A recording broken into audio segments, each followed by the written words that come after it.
So hey guys, welcome back to my channel. This is Sumit Maity S C A finalist and YouTuber. तो आज मैं कुछ नया लेके आया हूँ।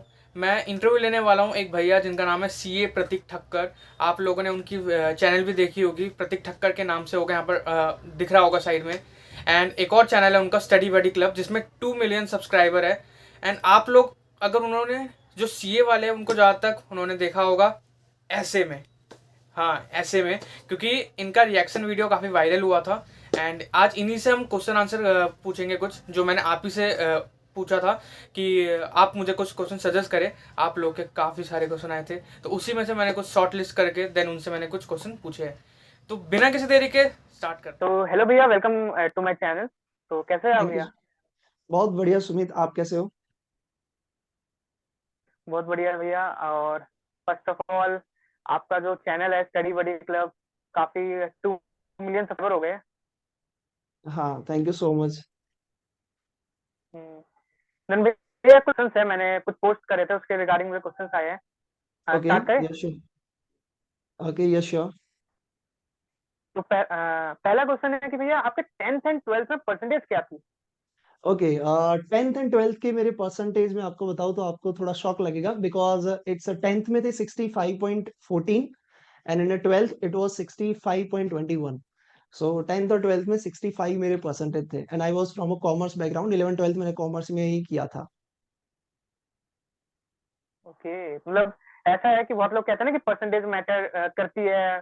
12th में जिसके अच्छे 95 95 कहते हैं, वही सीए क्रैक कर सकते हैं। तो आपने प्रूव कर दिया कि ऐसा कुछ नहीं होता। यस, यस, यस, राइट, आप कह सकते हो। हाँ हाँ। तो नेक्स्ट क्वेश्चन है, how to deal with yes, failure. आपने अपने लाइफ में कभी फेलियर फेस किया होगा, तो उसको कैसे राइट। डील किया था आपने? मेरे ख्याल से आपके चैनल पे या कहीं पे भी जो नॉर्मली जो स्टूडेंट होता है वो एक एवरेज स्टूडेंट ज्यादातर रीच, आप देखोगे ये वीडियो देखेंगे तो एवरेज स्टूडेंट या मेरे जैसे ज्यादा देखेंगे। मेरा 10th में भी 65, 12th में भी 65, मतलब मेरे को पहले से आदत थी फेल होने की। मैंने कभी जिंदगी में कभी मेहनत नहीं किया था पढ़ने के लिए। मैंने एक बार किया था 12th में, और 12th में मुझे लगा कि मैं 80 प्लस स्कोर कर लूंगा, बट दैट वाज आई, मतलब उस टाइम पे मेरे को 65 परसेंटेज मिले। तो वो एक मेरा आज की लाइफ का सबसे बड़ा दो चीज जो मेरे को लगा कि यार 2 दिन ऐसे थे जो मेरे लाइफ के सबसे बुरे थे, और उन्होंने अच्छा बनाया आज मेरे को। तो एक 12th का रिजल्ट था जिसमें मैंने पहली बार लाइफ में स्टडी के लिए मेहनत की बट रिजल्ट नहीं मिला। और जब नहीं मेहनत करते रिजल्ट नहीं मिलता कोई फर्क नहीं पड़ता, बट मेहनत करने के बाद भी रिजल्ट ना मिले तो दर्द होता है। But I converted that thing in motivation. मुझे पता है मैंने सीए फाउंडेशन विदाउट क्लास किया था, विद एनी कोई भी कोचिंग नहीं किया था। फर्स्ट अटेम्प्ट में क्लियर कर दिया था मैंने। बट वो कहाँ से हुआ? क्योंकि 12th के रिजल्ट के कारण। वो मोटिवेशन मुझे, मतलब आज भी मेरे को याद है वो रिजल्ट का दिन। तो फाउंडेशन के हर दिन लगभग मैं रोया हूँ। जब मैं डेली सुबह उठता हूँ, क्लासमेट निकल जाते हैं अपने क्लासेस के लिए, मैं घर पे बैठ के मतलब वो वही चीजें सोच के रोता था, बट वो मोटिवेशन में कन्वर्ट किया।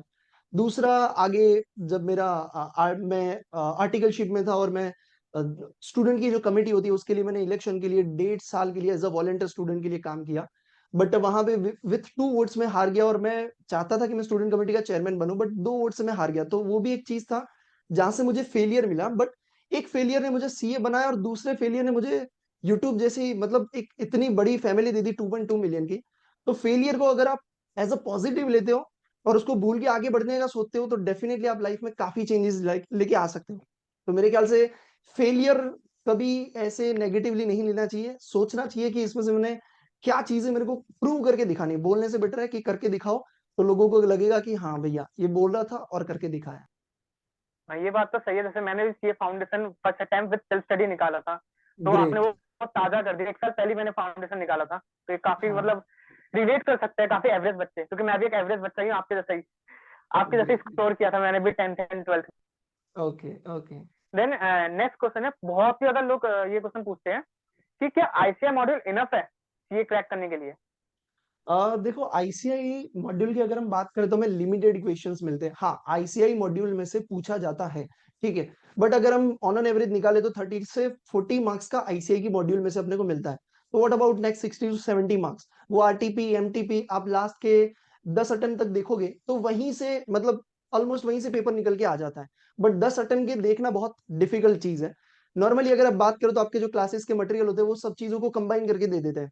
बट स्टिल मुझे ऐसा फील होता था जब मैं स्टूडेंट था कि यार साला यार कोचिंग वालों ने चलो मेहनत करके 400 क्वेश्चन दे दिया, बट इट्स वेरी डिफिकल्ट। एक बार पढ़ना आसान है, बट बार बार रिवाइज करना 400 क्वेश्चन, 300 क्वेश्चन पर सब्जेक्ट, इट्स वेरी डिफिकल्ट। तो उस टाइम पे मैं अपने लिए इंपॉर्टेंट क्वेश्चंस निकालता था, और मेरे लिए बहुत अच्छा प्रूव हुआ। फिर मैं आईसीआई अहमदाबाद पे अभी पढ़ा था, तो फिजिकली जितने भी स्टूडेंट्स हैं उनको मैं शेयर करता था। बहुत अच्छा रिजल्ट मिला पास के कुछ बहुत अटेम्प्ट्स में। और वही चीज अभी मैं इस साल ऑनलाइन भी दे रहा हूँ, तो काफी 5,000 जितने स्टूडेंट्स ने एप्लीकेशन भी डाउनलोड कर लिया, और काफी अच्छा रिस्पॉन्स भी मिल रहा है। मेरे को मैसेज कर दे, भैया ये क्वेश्चंस मतलब हमको मिल गया, आपने पूरा 9 अटेम्प्ट का हमें जो मेहनत करना था आपने मिनिमम कॉस्ट पे दे दिया। तो वो मेरे को लगता है कि आईसीआई के मटेरियल के साथ आपको पास्ट के आरटीपी एमटीपी सब देखना जरूरी है, बट अगर टाइम नहीं है तो आपको स्मार्ट वर्क करना बहुत जरूरी है, क्योंकि टाइम आप रिवाइज तो करना पड़ेगा 2-3 बार अगर सीए पास होना है तो। और ऐसे हम पासिंग जितना तो कर ही सकते हैं कि पास हो ही जाओगे, ऐसा उम्मीद रख सकते हैं हम लोग। आईसीआई मटेरियल से। यस भैया, ऐसे हाँ मॉडल से, आईसीआई। क्योंकि इंटरमीडिएट नवंबर हाँ उसमें होता क्या है कि इंटरमीडिएट कई। नवंबर 22 का एग्जाम हाँ हाँ हाँ हाँ, यस यस यस। काफी ज्यादा वो काफी इस बार मॉड्यूल से आ गया था ना, तो हाँ इससे हो जाता है। राइट। अभी उसमें होता क्या है कि एक आध पेपर ऐसा निकल गया कि आईसीआई मॉड्यूल में से अपने को कॉन्सेप्ट वहीं से होते हैं, कहीं से बाहर से नहीं आते, बट क्वेश्चन को ट्विस्ट करने का तरीका अगर हमको नहीं पता चल रहा तो कहीं ना कहीं हम वहां पे अटक जाते हैं। तो प्रैक्टिस करनी बहुत जरूरी है। आईसीआई मटेरियल में से ही कॉन्सेप्ट निकलेंगे, बट क्वेश्चंस के प्रैक्टिस करना भी बहुत जरूरी है कि किस तरीके से ट्विस्ट करके पूछ सकते हैं। हम्म, तो भैया नेक्स्ट क्वेश्चन है, what is your take on relationship I doing CA? Okay. Relationship की बात करूँ तो मेरा भी लव मैरिज है, ठीक है, बट मैं आपको सीरियसली बता रहा हूँ कि फाउंडेशन और इंटर तक आई डोंट थिंक सो कि आपको जाना चाहिए उस चीज के लिए, क्योंकि अभी आपका पढ़ाई पे फोकस होना बहुत जरूरी है। अगर आप वहां पे अटक गए तो फिर आगे जाओगे कैसे? हाँ फाइनल में आने के बाद आप इसीलिए सोच सकते हो। रीजन एक तो चीज ये है कि अब आपकी एज हो सकती है कि शायद आप लग रहे हो कि भैया फाइनल होने के बाद मैं मैरिज कर लूंगा, तो वो टाइम पास वाली चीज नहीं होगी। If you are serious you will go ahead, otherwise आप वहीं पे लीव कर दो। और दूसरी चीज, वो आपको पॉजिटिवली इंपैक्ट करना चाहिए। जब मैं मेरी बात करूं तो मैंने 3 साल के लिए फाइनल को छोड़ दिया था। रीजन ये था कि मैं यूट्यूब और काफी सारे स्टूडेंट्स को मतलब ये क्लासेस सब चीजें मैनेज कर रहा था, तो मैं नहीं कर पा रहा था फाइनल का एग्जाम। उस टाइम पे मेरी जो वाइफ है उनसे मेरी मुलाकात हुई, और फिर वो पॉजिटिवली इम्पैक्ट मेरे को ऐसे हुआ कि उन्होंने सारी चीजें संभाली जो मैं कर रहा था। तो I get a time to give final attempt. तो कहीं ना कहीं आपको देखना बहुत जरूरी है कि कौन से टाइम पे करना चाहिए, और वो नेगेटिवली नहीं बट पॉजिटिवली, सामने वाला इंसान भी समझदार हो तो डेफिनेटली वो आपको काफी सपोर्ट कर सकता है। जो आज मुझे लगता है कि मैं लगभग सीए छोड़ ही दिया था, क्योंकि 3 साल छोड़ देने के बाद फिर फाइनल का एग्जाम फर्स्ट अटेम्प्ट में निकालना, दैट्स वेरी डिफिकल्ट। बट फिर मैंने वो कर लिया, क्योंकि मुझे वो सारी चीजें सपोर्ट मिल रहा था कि हाँ चलो मुझे सिर्फ पढ़ाई करनी है, इनकम या जो भी मैं काम कर रहा हूँ वो सब वो संभाल रहे हैं। तो इट्स डिपेंड्स कि आप किस किस तरीके से इस चीज को ले रहे हो। हम्म, ये तो काफी लोगों का क्वेश्चन था ये वैसे। ओके। नेक्स्ट है कि how to keep yourself cool during your examination day while regressively revising things? Okay. मेरा मैं अपनी बात करूं, और मैं जो एडवाइस करता हूं 2016 से सारी सारी स्टूडेंट्स को, कि पढ़ने से पहले ना थोड़ा मेडिटेशन करिए। हम सोचते हैं कि यार 10 मिनट हमारी वेस्ट हो जाएगी, वो वेस्ट नहीं हो रही, इन्वेस्ट हो रही है। हम लाइब्रेरी पे जा रहे हैं तो व्हीकल लेके जा रहे हैं तो काफी थॉट्स चल रहे होते हैं या थकान होती है। 10 मिनट का मेडिटेशन आपको पूरा काम कर देता है। तो वो चीज आपको ध्यान में रखनी जरूरी है कि मेडिटेशन आपको करना चाहिए। दूसरी चीज आपको ये ध्यान में रखनी है कि लास्ट के 15 to 20 डेज में अगर आपका फ्रेंड आके आपको बोलता है कि यार ये तूने ये क्वेश्चन देखा, ये देखो नया क्वेश्चन है, उसको बोलो भाई आप खुद देखो, मेरे को नहीं देखना है। क्योंकि वो आपको डिमोटिवेशन देके जाएगा अगर आपको नहीं आया तो। और उसके एग्जाम में आने के चांसेस ऐसा तो नहीं है ना कि वही आ जाएगा। तो बेटर चीज है जितना कर रहे हो उसको फोकसली करो, और नई चीजों को लास्ट के डेज में मेरे ख्याल से नहीं करना चाहिए। बाकी काम होने के लिए आप मेडिटेशन जरूर से कर सकते हो। पढ़ाई के बाद छोटे छोटे पोमोडोरो टेक्निक के हिसाब से पढ़ाई कर सकते हो। 5 मिनट का पढ़ाई किया, सॉरी 25 मिनट्स का पढ़ाई किया, 5 मिनट का ब्रेक लिया, वो हिसाब से भी आप जा सकते हो। ये चीज तो एग्जाम के टाइम पे बहुत होता है कि कोई फ्रेंड आके दिखाता है कि ये क्वेश्चन इंपॉर्टेंट है, उस टाइम पे फिर कंफ्यूज हो जाते हैं हम लोग। Right right. हम्म, तो एक और क्वेश्चन है भैया, इंपॉर्टेंट है, ओके। आर्टिकलशिप कहाँ से, मिड साइज या बिग फोर? ओके आर्टिकलशिप की अगर मैं बात करूं कि आर्टिकलशिप कहाँ पे करनी चाहिए, देखो आपका गोल क्या है मेन सीए बनने के बाद, वो काफी डिफाइन करता है कि आपको आर्टिकलशिप के लिए कहाँ पे जाना चाहिए। फॉर एग्जाम्पल अगर आपकी बात करें, अगर आप सोच रहे हो कि यार मेरे को ना प्रैक्टिस ही करनी है, अगर आपको प्रैक्टिस करनी है तो आपको पता है कि आपको पहले दिन से विप्रो जैसे बड़े खिलाड़ी नहीं मिलने वाले। आपको वही क्लाइंट मिलेंगे जिसके आपको TDS return, income tax return, वो सब चीजें फाइल करनी है, छोटा मोटा ऑडिट मिलेगा, तो वो चीजें आपको आनी चाहिए। अगर आप बिग फर्म में जाओगे तो वहां पे आपको एक एक सेगमेंट में डाल देते हैं, वही आप 3 साल करते हो, बाकी सारी चीजें जो होती है वो नहीं सीख सकते, जो आपको बेसिकली प्रैक्टिस में पहले दिन पे करनी चाहिए। तो अगर आपको प्रैक्टिस करना है तो स्मॉल एंड मिड फर्म में जाइए, काफी सारी चीजें सीखने को मिलेगी। क्योंकि कई चीजें ऐसी होती है कि सर बोलते थे भैया आप ही हैंडल कर लो, मैं हाजिर नहीं हूँ, आप बात कर लो और उसको जो भी करना है करो, तो वो रिस्पॉन्सिबिलिटी आप निभा सकते हो। दूसरी चीज, अगर आपको ऐसा है कि नहीं यार मेरे को तो जॉब करनी है और काफी बड़े लेवल पे जाना है, तो डेफिनेटली आप बिग फोर पे जाइए, नाम काफी इम्पैक्ट करेगा जब आप जॉब के लिए जाओगे। तो ये अपना अपना डिसाइडेड रहेगा कि अब उनको क्या करना है।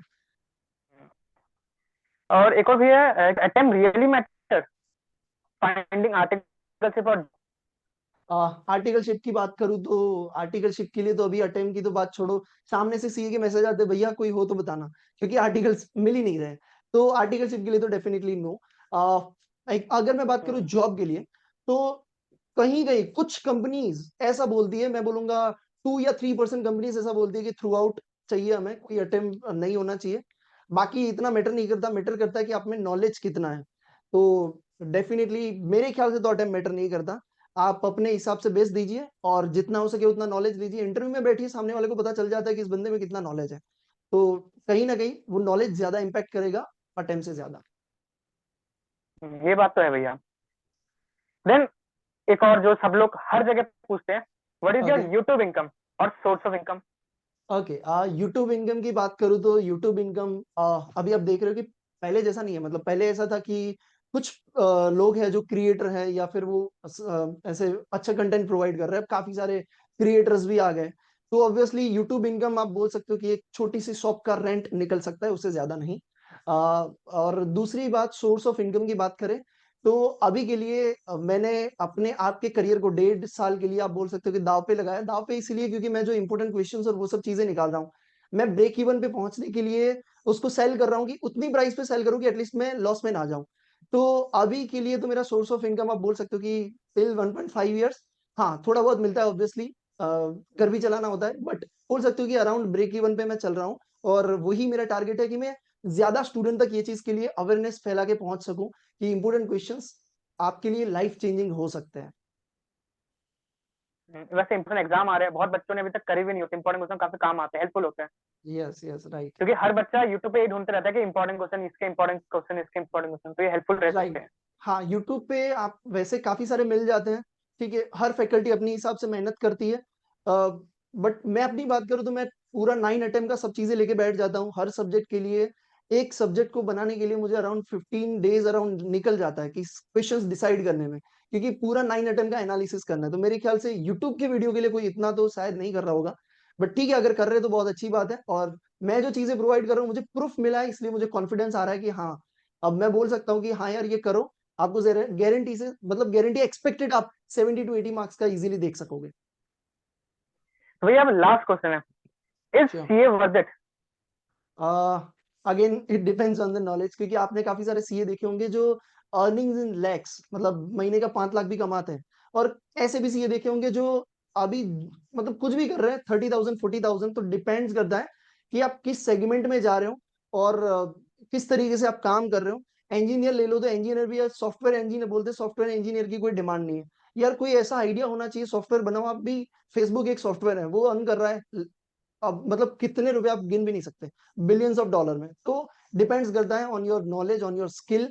सीए ऑब्वियसली कोई भी डिग्री डिग्री आपको सिर्फ एक रिकग्निशन दे सकता है, सक्सेसफुल आपको आपका नॉलेज ही बना सकता है और आपका स्मार्ट एंड हार्ड वर्क। हाँ ये बात तो है। हमने भी देखा कि मैंने भी इंटरव्यू दिया था आर्टिकलशिप के, तो ओके वो लोग काफी ऐसा मतलब नॉलेज के विषय में भी लेते हैं। क्योंकि मैं राइट टॉप 30 में रिजेक्ट हुआ हूँ, टॉप 20 ओके में रिजेक्ट हुआ हूँ, एंड देन फाइनली मैं टॉप 15 में सिलेक्ट हुआ हूँ। Oh great. तो कह सकते हैं कि गॉड जिसके लिए कह सके। Right right right. आपकी आर्टिकल। आर्टिकलशिप अभी हाँ 10 से मैं ज्वाइन करने वाला हूँ। Great, that's great. 10 से अभी उसको अ, बताऊंगा, मैं अपने एक ब्लॉग बनाऊंगा, देन रिवील करूंगा अपना आर्टिकलशिप कहाँ से कर रहा हूँ।